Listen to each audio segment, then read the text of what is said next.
So, hello guys, good day guys. So, let's quickly treat this question. Sorry, the light is shining at this particular point. So, I'm going to deal with that in the next video. I'm going to get a round light that, will not be pointing straight, but let's just manage it for the meantime.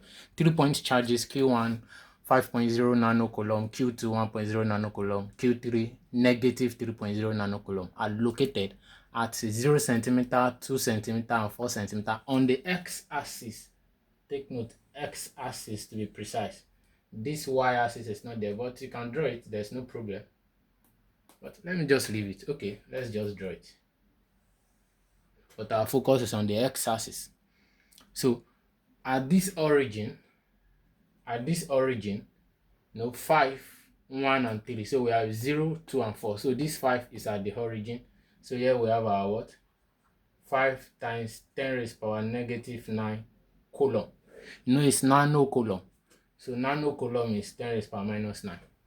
So this one is at, so let's say from this point to this point is 2 centimeter, which is sent in as 0.02 meter, right? So at this point, we have the 1 nanocoulomb, which can be written as 1 times 10 raised power minus 9 coulomb. Nano equals to 10 raised power minus 9. Don't let us forget that. So the third one, negative, the Q3, is at the 4.0 centimeter.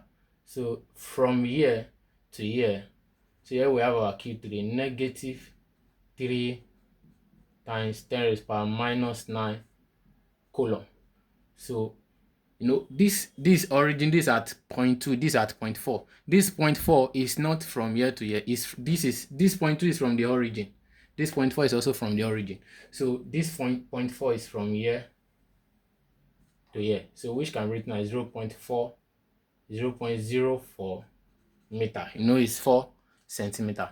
So 3 point, there is no negative x there. Everything is on the positive x-axis. The origin, this plus to this plus. Assuming we have any chart that is on the negative axis, we would have added it. There is none on the y-axis. There is none on the negative x. Everything is on the positive x-axis. This is not axis. This is just the sign of the charge, showing that it's negative charge. It's not on the negative plane. This is our Cartesian plane.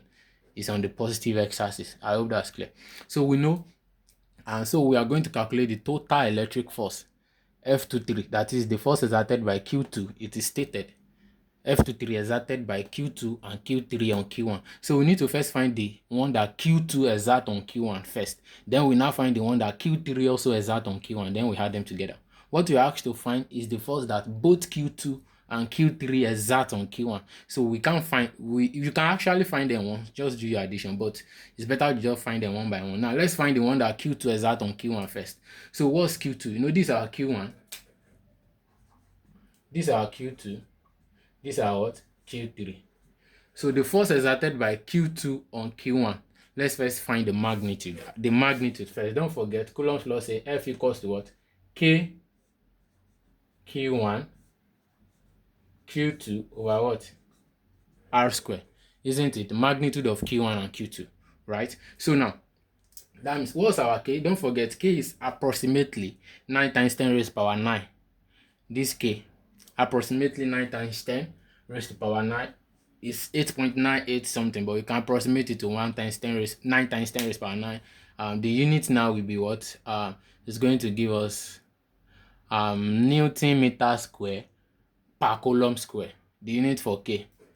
So K equals to, is approximately 9 times 10 raised to power 9 Newton meter square per coulomb square. Are we together? That's the value of our K. So this F, the force exerted by Q2 on Q1. So let's say F21. Is that clear? Force exerted by Q2 on Q1. So it's going to give us 9 times 10 raised to power 9. 9 times 10 raised to power 9, sorry. Multiply by, what's Q1? Q1 is this, 5 times 10 raised to power minus 9. 5 times 10 raised to power minus 9. What's Q2? 1, sorry, times Q2. Our Q2 is 1 times 10 raised to power minus 9. Is that clear? Divided by R. The R is the distance between Q1 and Q2. What's the distance between Q1 and Q2? 0.02 meter. If you square it, r squared, it's going to give you 0.0004. So that will give us 4 times 10 raised power minus 4. Is that clear? So without doing much, so this minus 9 will cancel this plus 9. And if this minus 4 comes up, it will become if this minus 4 comes up, it will become plus 4. Plus 4 minus this power. Here we have minus 5 left. So what we have left here will be 9 times 5 times 1 times 10 raised power minus 5. So this guy becomes 9 times 5 times 1 times 10 raised power minus 5 divided by 4. I hope that's clear. Divided by 4. Are we together? This 4 will go up to become plus. Remove plus 4 from here, we have minus 5. This minus 9, I've cancelled this plus 9. So we have 9 times 5 times 1 times 10 raised by minus 5 over 4. So our F21, our F force exerted by Q2 on Q1 equals to, if you press your calculator, everything here is going to give you 11.235 times 10 raised by minus 5 Newton. But what is the direction? You know, Q1 is positive, Q2 is also positive. It's only Q3 that is negative. So, which means the force between Q1 and Q2 is force of repulsion, not attraction, because they are like charges, they repel each other. So, if you want to check, actually, both of them are pushing each other, they are repelling each other. But our focus is on the one Q2 is exerting on Q1. The question is the one Q2 and Q3 are exerting on Q1, but we are looking for Q2 first. The one Q2 is exerting on Q1. So we are not considering the one Q1 is exerting on them. So we are focusing on the one they are exerting on Q1. So taking Q2 first. Force exerted by Q2 on Q1 is a force of repulsion, which means Q2 is pushing Q1. So if Q2 is pushing Q1, where will Q1 be going? Here. So Q1 is going to the negative x-axis. So this F21 is equal to 11.235 times 10 raised by minus 5 to the negative x-axis. That's one thing you need to take note of, to negative x-axis. Please take note of that, to the negative x-axis. That's very important. So now let's find the other one. We've gotten F21. Now F31, that is the one exerted by Q3 on Q1. The one exerted by Q3 on Q1. Sorry. F21 equals to 11.235 times 10 raised by minus 5 Newton to the negative x-axis. To the negative x-axis. Sorry, I didn't prepare so much for this. Like, I mean, in terms of where I am is not convenient. But don't worry, the next video is going to be far better.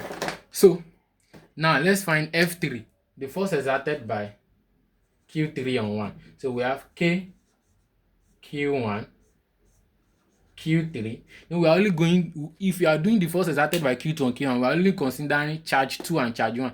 Now we are looking force exerted by Q3 on Q1. So we are only considering charge 1 and charge 3 over what? R squared. What's our K? 9, approximately 9 times 10 raised power 9. What's our Q1? Our Q1 is 5 times 5 times 10, 5 times 10. I'm just testing this position today.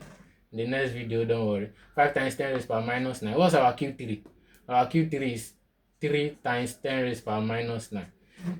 Don't put this minus in the formula. Coulomb's law is the magnitude. You can see absolute value. So you don't need this minus. This minus is what we determine whether it's force of attraction or repulsion. You don't put it in the formula. If you put it, you are doing another thing entirely.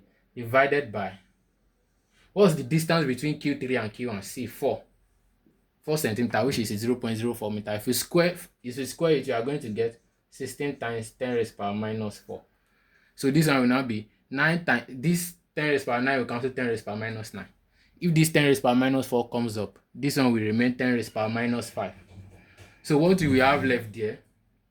What do we have left up here is going to give you 9 times 5. This one I've cancelled this. Times 3. This 3 here. Multiplied by 10 raised power minus 5. This minus 5 that is left here. Divided by what? Divided by 16. This one has gone up to remove from this, so we have divided by 16 left below. So what we now have in total is going to be, we're almost done now. So if you divide it now, our F31 is now this times 9 times 5 times 3 times 10 raised to the power minus 5 divided by 16 is going to give us something like 8.426 times 10 raised to the power minus 5 Newton. So that's the magnitude. Now look at what's going to happen now. One beautiful thing is going to happen now. So now you can see that Q1 and Q3, they are unlike charges. This one is positive, like we know. This one is negative. And unlike charges, those what they attract. So the force, don't forget, Q1 is also exerting one force on Q3, but we are not checking that. We are checking the force that Q3 is exerting on Q1, because that's what the question asks. The one that Q2 and Q3 are exerting on Q1. We've done Q2 on 1, so we are doing Q3 on 1.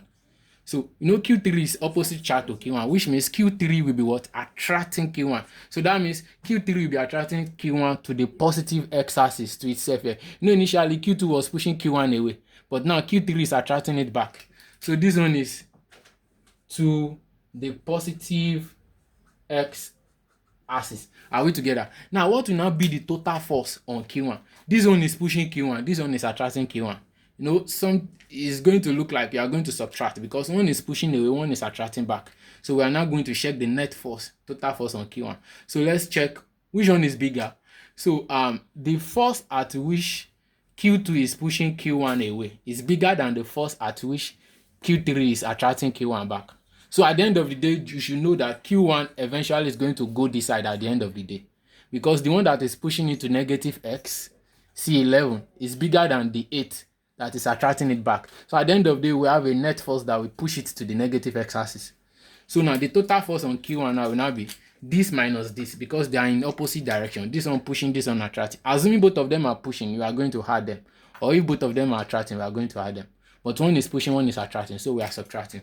So here we are going to have 11.235 times 10 raised to the power minus 5 minus 8.426 times 10 raised to the power minus 5. So F23, that is the force exerted by Q2 and Q3 on Q1, total, is going to give us, let me punch my calculator. So if you subtract, they both have the same standard for 10 raised to the power 5, 10 raised to the power 5. So you can just keep that on outside. So 11.235 minus 8.426, you have 2.809 times what? 10 raised to the power 5 Newton. So this is the magnitude of the force exerted by Q2 and Q3 on what? On Q1. That the net force exerted by these two on this. But where will it go? You have to put direction. This is not just the end, because this is not just the end. So it's going to the what? To the negative what? X-axis. To the negative x-axis. How do I know? Because F2 on 1 is pushing 1 to the negative x. F3 on 1 is attracting Q1 back to the positive x. But because F2 on 1 that is pushing into the negative x is bigger than this one, so at the end of the day, Q1 is going to go to the negative. So this is our final answer. Let me check again. That's 11.235 minus 8.426. So that's correct. 2.809 times 10 raised to the power minus 5 Newton to the negative x-axis. So we stop here for now. So there is another one that's going to involve x and y axis. I'm going to treat that in the next video, and I wish you the best. Don't forget to like and subscribe and share the video with your friends. Thank you.